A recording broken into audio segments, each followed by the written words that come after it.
बड़ी ही प्यारी एक हिंदी का तर्ज मास्टर बिरहा के पहले बजा दिलन कि कोई प्रेमिका अपने प्रेमी से कहती है क्या,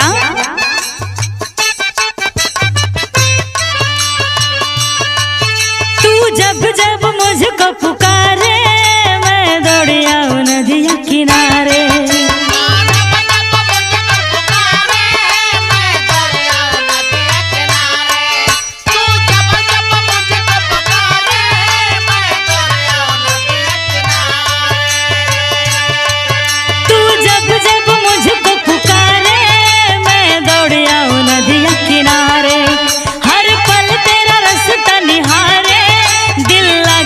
तेरे बिना रे मुझे आंखों में बसा ले, मुझे सीने से लगा ले मेरे भोले साथिया, तुझे दिल दे दिया मेरा दिल ले लिया, तुझे दिल दे दिया।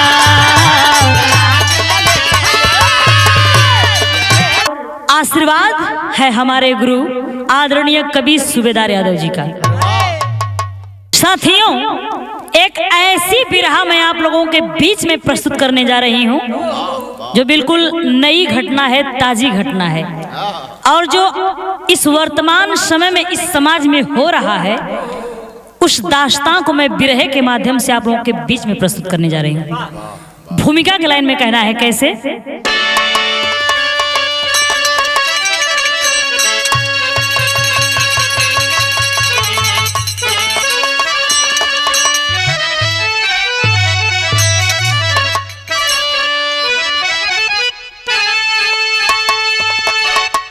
इश्क में जिंदगी का लुटा कारवां,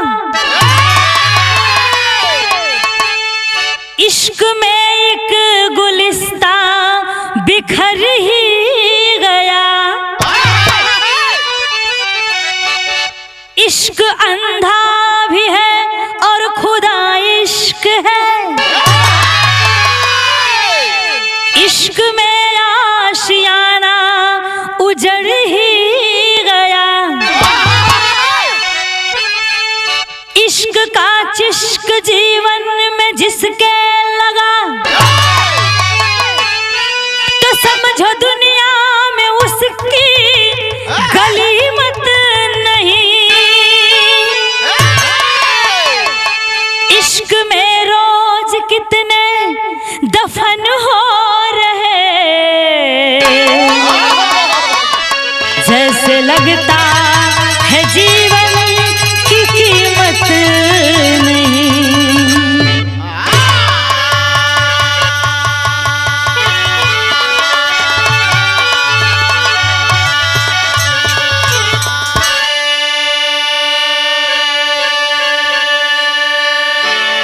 वाह, लिखते हैं हमारे गुरु आदरणीय कवि सूबेदार यादव जी कि इश्क में रोज कितने दफन हो रहे, जैसे लगता है जीवन की कीमत नहीं। बिरहा में गजल का अंदाज बा कैसे,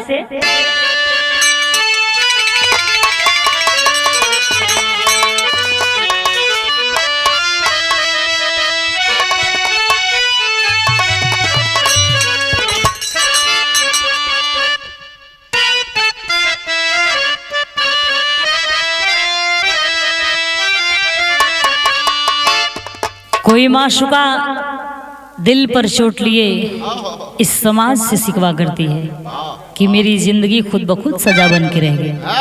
क्या कहती है,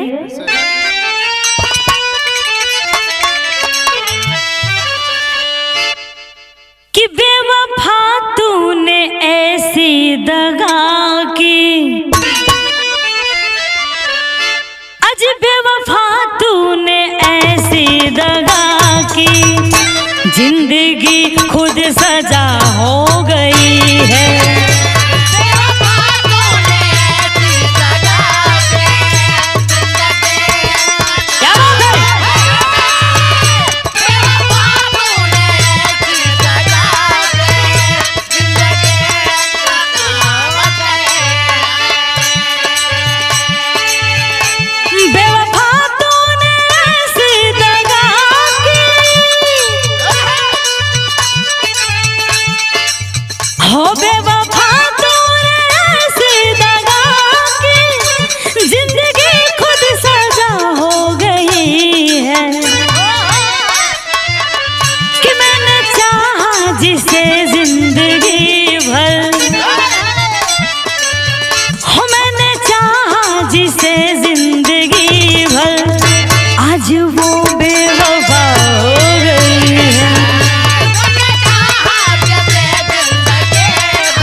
गजल से कम नहीं भाव लिखे हैं कवि जी। कैसे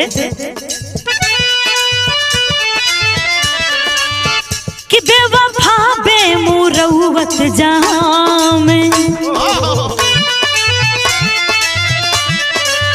हो बेवफा बेमुरवत जहां में जिंदगी का सफर खो गया है।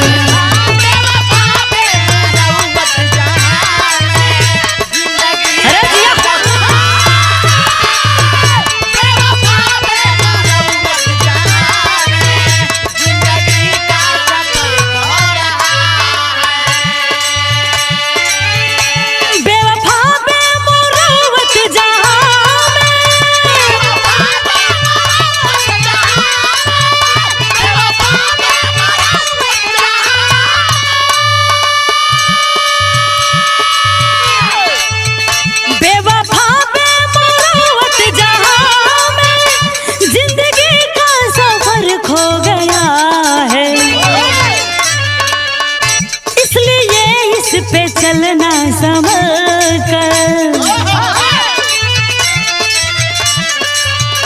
इसलिए इस पे चलना संभल कर, इश्क करना जहर हो गया है।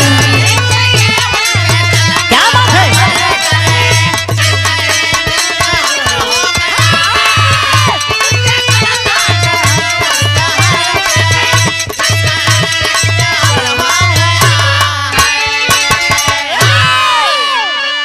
बिरहा में नजम का अंदाज बा कैसे मास्टर।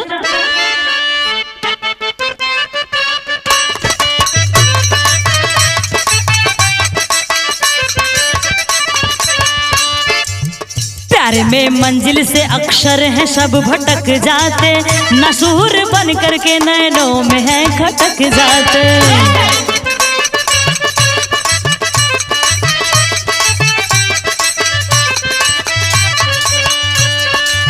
जिला अंबेडकर नगर से है दास्तान मिला, वाह। जिला अंबेडकर नगर से है दास्तान मिला, इश्क करने का खौफनाक है अंजाम मिला।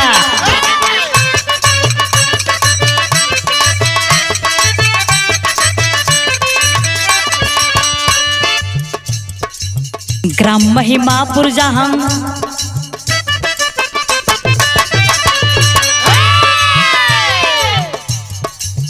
ग्राम महिमापुर जहांगीरपुरी थाना है, ग्राम महिमापुर जहांगीरपुरी थाना है, जहां बनाए संत लाल आशियाना है।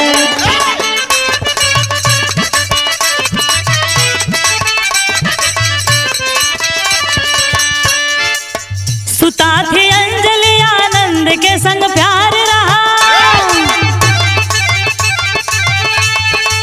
सुता थी अंजलि आनंद के संग प्यार रहा, इसी से आपसी परिवार में तकरार रहा।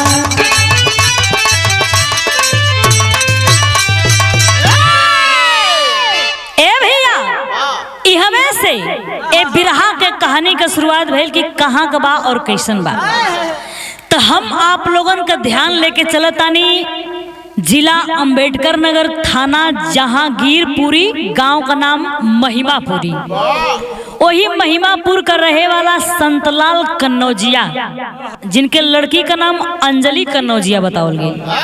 अंजलि कन्नौजिया थाना आलापुर के गांव शाहपुर का रहे वाला आनंद कन्नौजिया से प्यार का बैठल। आ जब प्यार का बैठल तो बाबू प्यार का बीमारियों ही ऐसा होला कि न जियही देत आ न मुआही देत।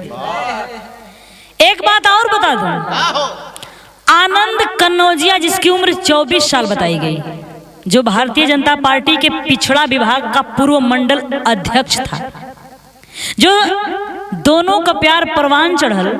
जब दोनों का प्यार परवान चढ़ा तो एक दिन दोनों आपस में एगो बात बतियावे लगलन। का बतियौलन हो, बिरहा में तर्ज बदल गई।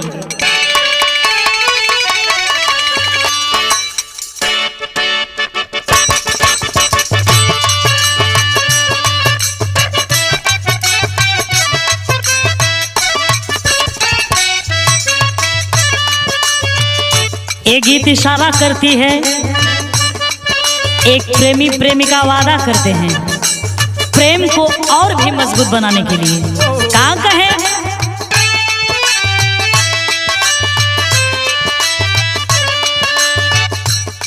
हम ऐसे करेंगे प्यार,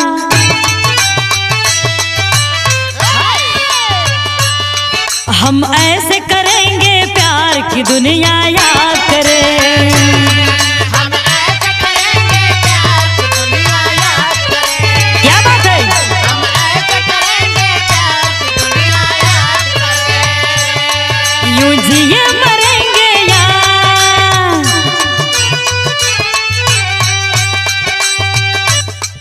यूं जिए मरेंगे यार कि दुनिया याद करे। हम ऐसे करेंगे प्यार कि दुनिया याद करे। हम ऐसे करेंगे प्यार कि दुनिया याद करे। हम ऐसे करेंगे प्यार कि दुनिया याद करे।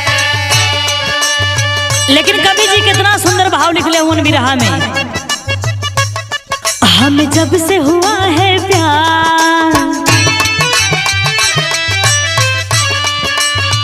ए बतिया के वो दोनों प्रेमी प्रेमिका बतियावत हम का कहे।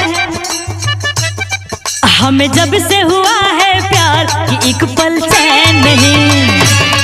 हमें जब से हुआ है प्यार कि एक पल चैन नहीं। हमें जब से हुआ है प्यार कि एक पल चैन नहीं। संग जिए मरेंगे यार,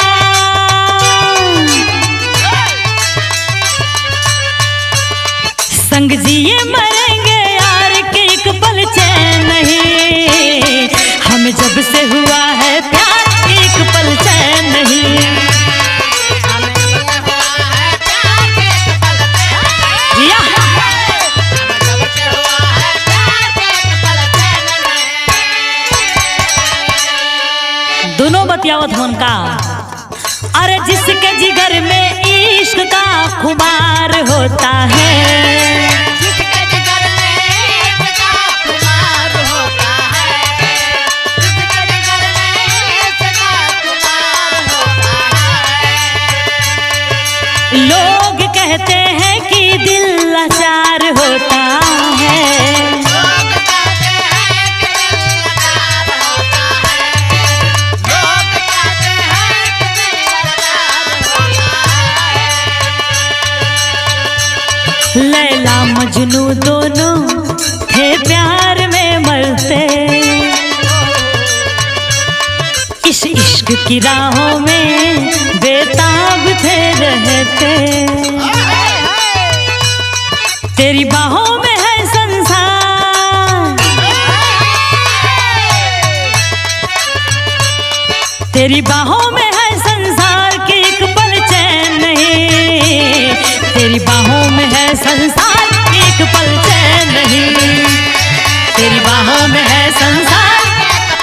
क्या बात है?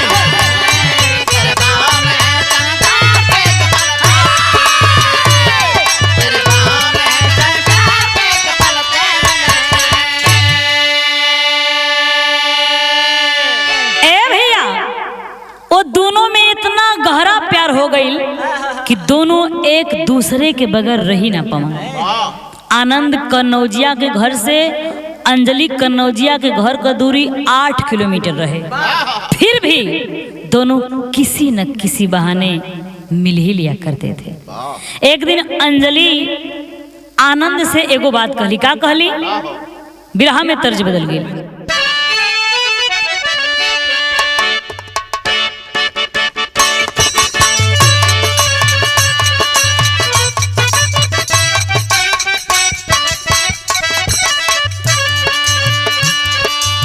कोनो मेहरारू अपना मर्द से कुछ चिन्हा मांगे, अब मर्द ये बोलू परदेसी रहे तो कह दिया का गहे। चाहे ना करोड़ पिया चाहे ना ही लाख हो,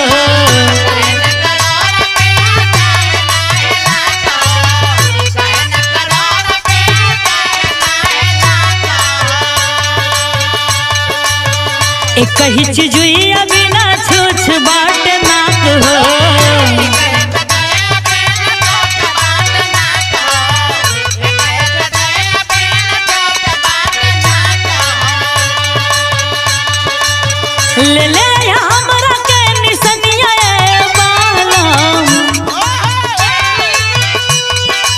ले ले आया हमरा के निसनिया बालम मछरी के काट के,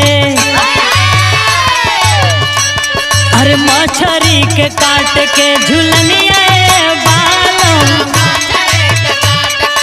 सुनिया।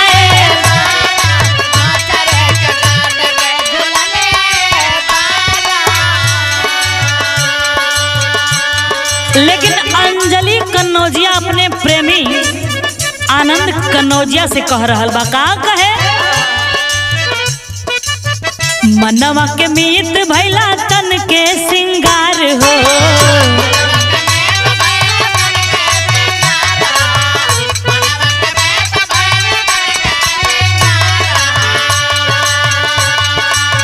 तोहरा से दूर रह के जियल बा बेकार हो।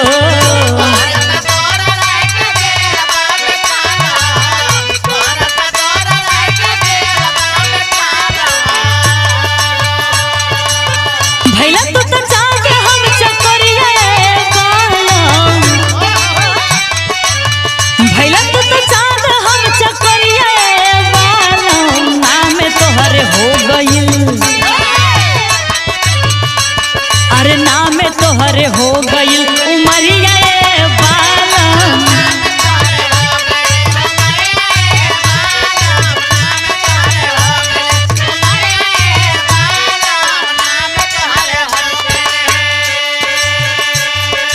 अपने दिल का सारी बात वो अंजलि कन्नौजिया अपने प्रेमी से बतावत दिया आनंद से, लेकिन होत का बात प्यार वाली बात केहू के तनो छिपाई,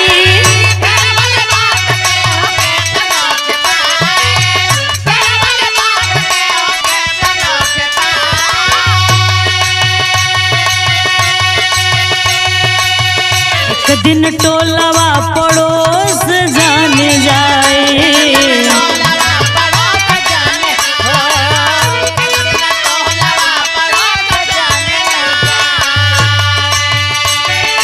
लूट संग में जीवन का लहरिया बालम, लूट संग में जीवन के लहरिया बालम, नाम तोहरे हो गइल उमरिया बालम, नाम तोहरे हो गइल। क्या बात है?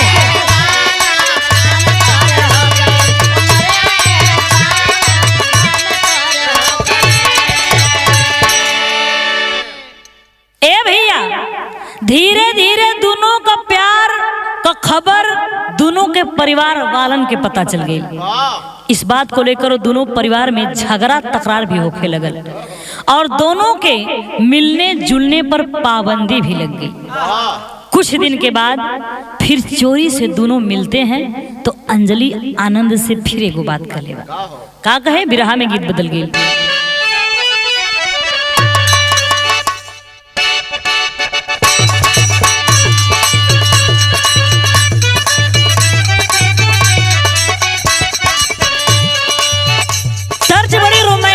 रसीली रसदार बा, कहनो में हरारू अपना मरद से कहे, का कहे? हमार उम्र 16 के बाद तो हर बाटे 17,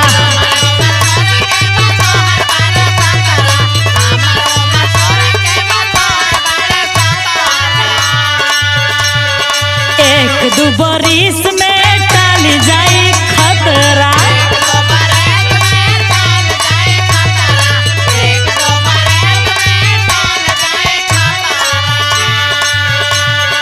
संगे संगे सुतल जाई घर के भीतरिया लहरिया,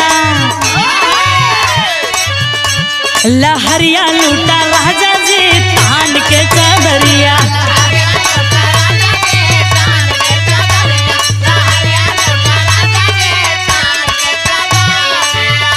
लहरिया लूटा राजा जी तान के चदरिया, लहरिया लूटा राजा जी तान के चदरिया, लहरिया लूटा राजा जी तान के चदरिया।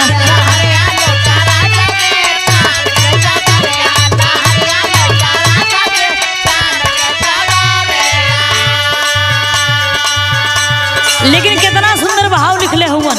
अंजलि कहत या आनंद से का कहे,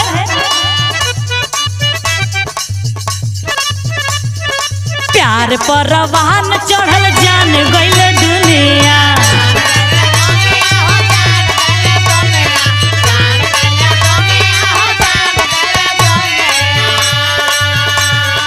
पहरा लगाई दिए घर के परनिया,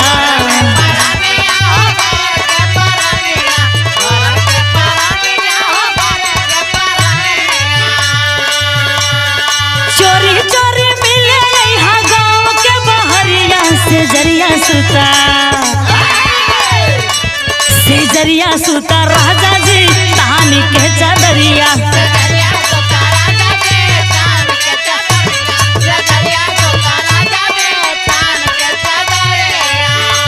से जरिया सुता राजा जी तानी के चादरिया, से जरिया सुता राजा जी तानी के चादरिया, से जरिया सुता राजा जी तान के चादरिया।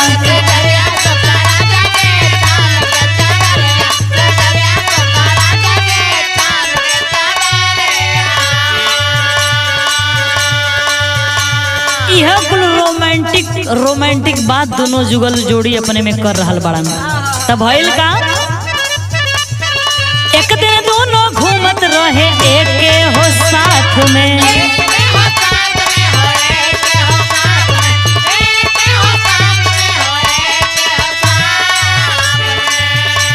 आ बढ़ गइल बात तब बती यही बात में,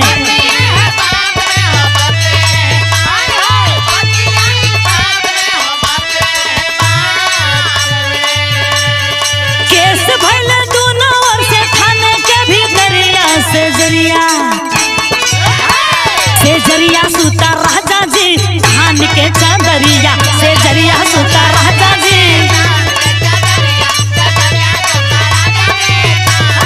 क्या बात है?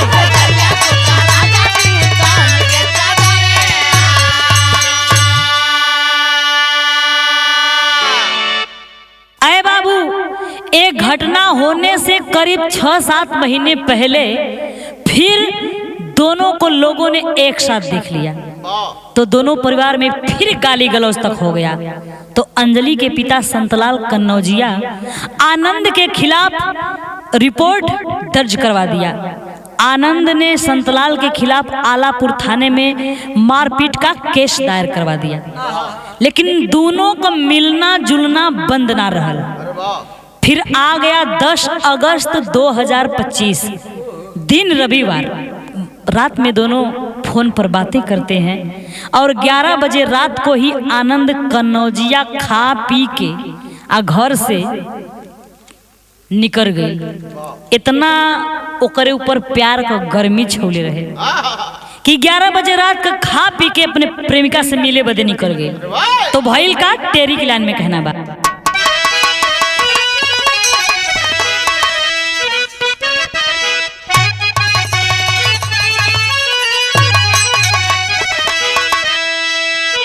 कि गुलशन में कली मुरझाई रह गई, गुलशन हो गुलशन में कली मुरझाई रह गई, आधी रात के गईला महिमापुर में आई,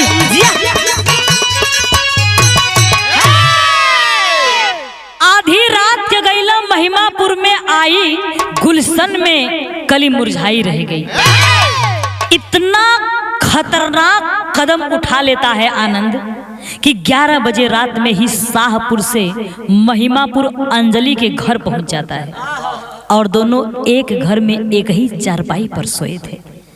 लेकिन परिवार वालों को कुछ आभास हुआ तो लोग जाग जाते हैं और जाग कर करते क्या है, बिरहा में तर्ज बदल गए।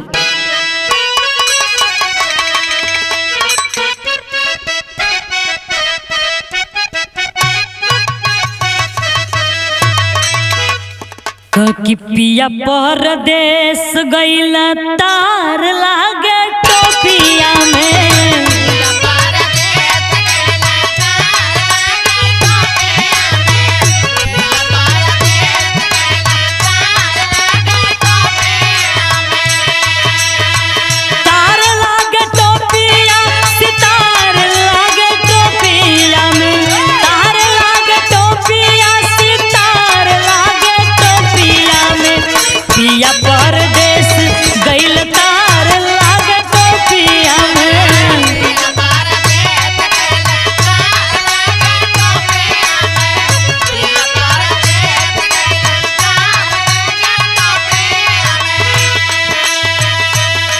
लेकिन बाबू अंजलि के परिवार वालों को कुछ हल्की हल्की आवाजें सुनाई देने लगी, खुसुर फुसुर की, और आभास हो जाता है लोगों को। क्या?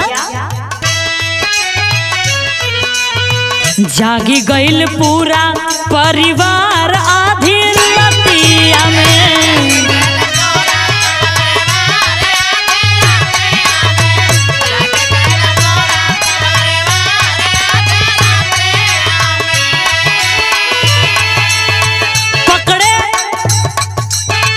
पकड़े है आके उस बार आधी रतिया में, पकड़े है आके उस बार आधी रतिया में, जागी गईल पूरा परिवार आधी रतिया में।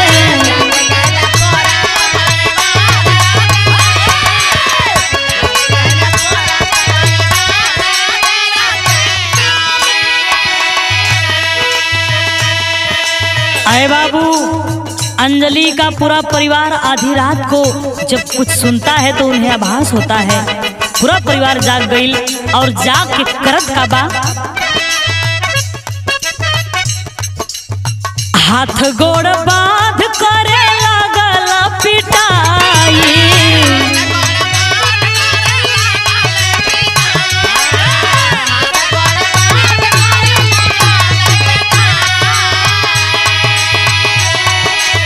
हल्ला मचल बा पूरा गांव बटुराई।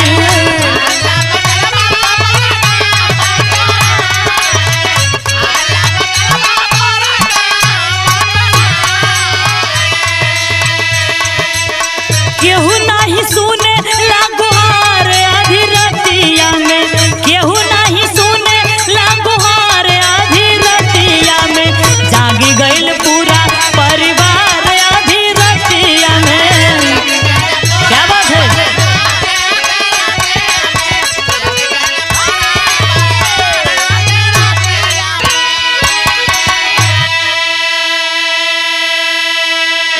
अरे बाबू, पूरा परिवार के लोग जाके आनंद के रंगे हाथ पकड़ लेलन और लाठी डंडा लातों घूसों से उसकी पिटाई करने लगते हैं।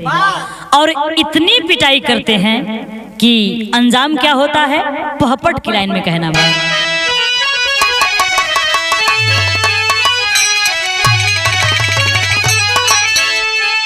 कि अरे छोड़ के पिजड़ा, छोड़ के पिजड़ा पंछी गई पराई आधी रतिया में, अरे छोड़ के पिजड़ा पंछी गई पराई आधी रतिया में, आई पाए खबर तब पुलिस गई है आई आधी रतिया में।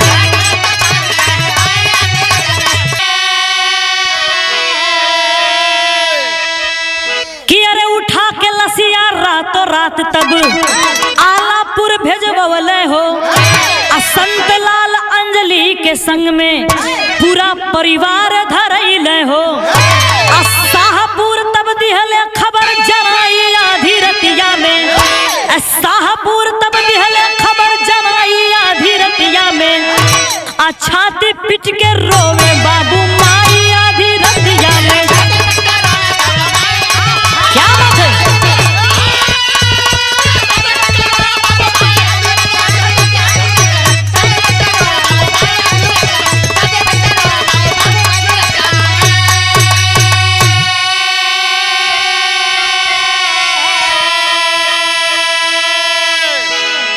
अरे बाबू, इतनी मार मारे सब कि आनंद कन्नौजिया की मौत हो जाती है और पुलिस को सूचित किया जाता है। बगल के ही किसी आदमी ने थाने पर फोन किया और जहांगीरपुरी थाने की पुलिस पहुंचती है, लाश को अपने कब्जे में ले लेती है और अंजलि और उसके पिता और उसके भाई सभी को हिरासत में ले लिया जाता है।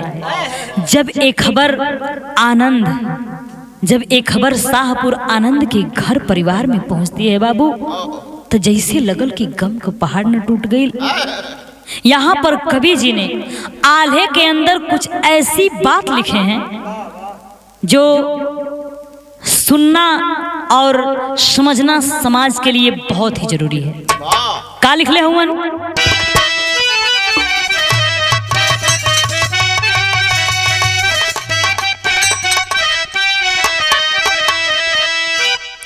प्रश्न के रूप में लिख ले हूँ कि अरे एक गलती से खाली, ए बाबू एक गलती से खाली गलती नाही होले भैया।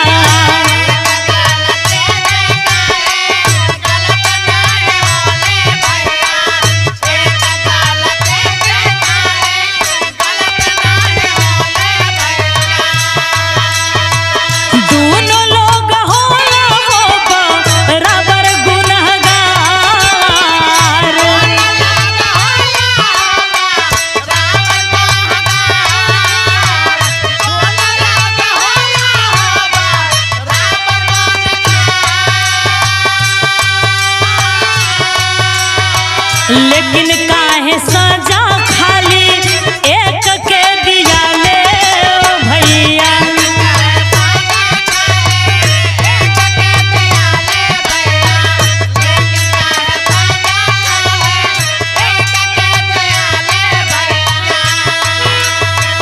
काहे नाही अंजलि के संग में दिहल मार।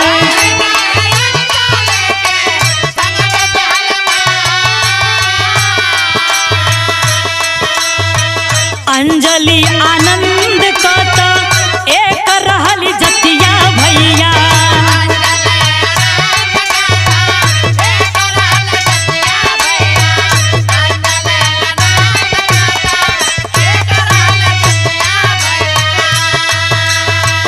काहे नाही रिश्ता के को लिहला स्वीकार।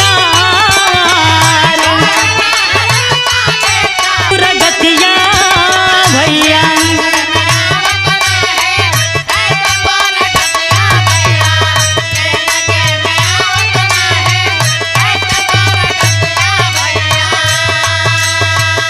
उजड़ल न समझिबा दोनों परिवार।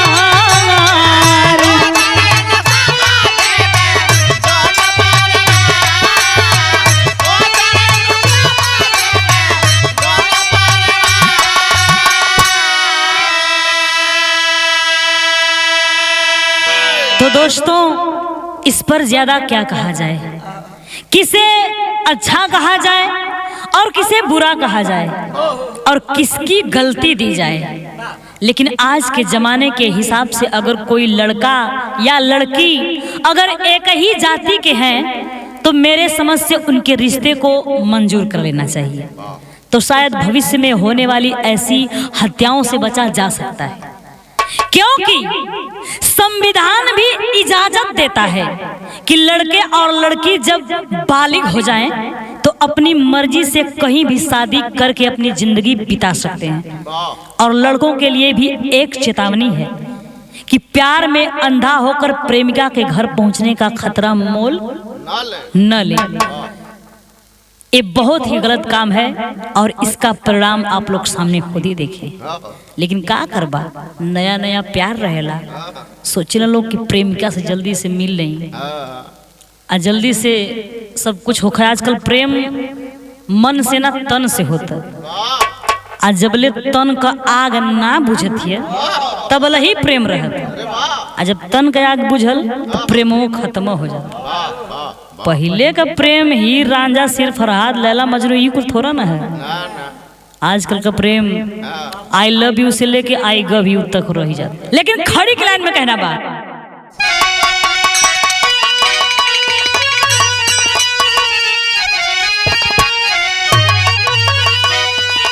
अरे बदल गइल बा दुनिया, बदल गइल बा दुनिया, अब बदलाव चाहता। ए बाबू बदल गइल बा दुनिया, अब बदलाव चाहता। तो हत्या के बदले में शादी का प्रस्ताव चाहता।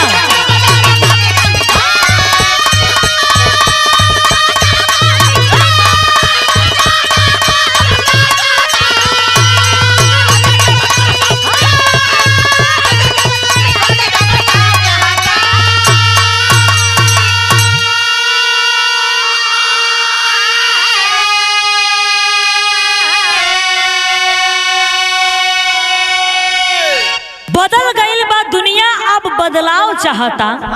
हत्या के बदले में शादी का प्रस्ताव चाहता। तो ऐसन घटना पर होके अपने में राजी, आ रिश्ता मंजूर कला जीत जई बाबाजी।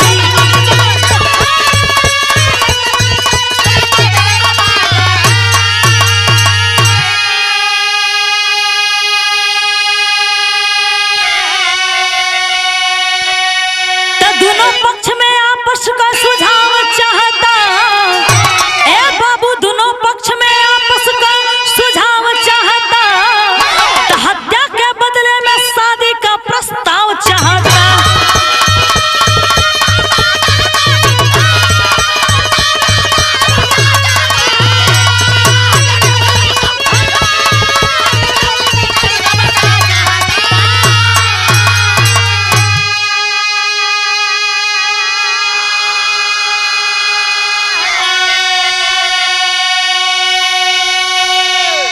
तो दोस्तों 11 अगस्त 2025 दिन सोमवार आनंद की लाश उसके परिवार वालों के सुपुर्द कर दिया गया और अंजलि के पूरे परिवार को गिरफ्तार कर लिया गया है। आगे क्या होगा ये तो भविष्य के गर्त में छुपा है। कहानी यही विराम लेती है, लेकिन लास्ट लाइन में कहना बा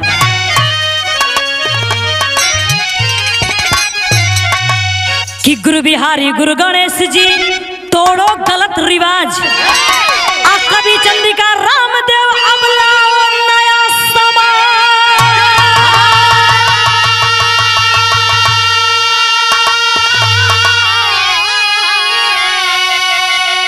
अरे गुलशन में कली मुरझाई रह गई, हो गुलशन में कली मुरझाई रह गई, तो सुषमा सूबेदार यही में बाय भलाई, गुलशन में कली मुरझाई।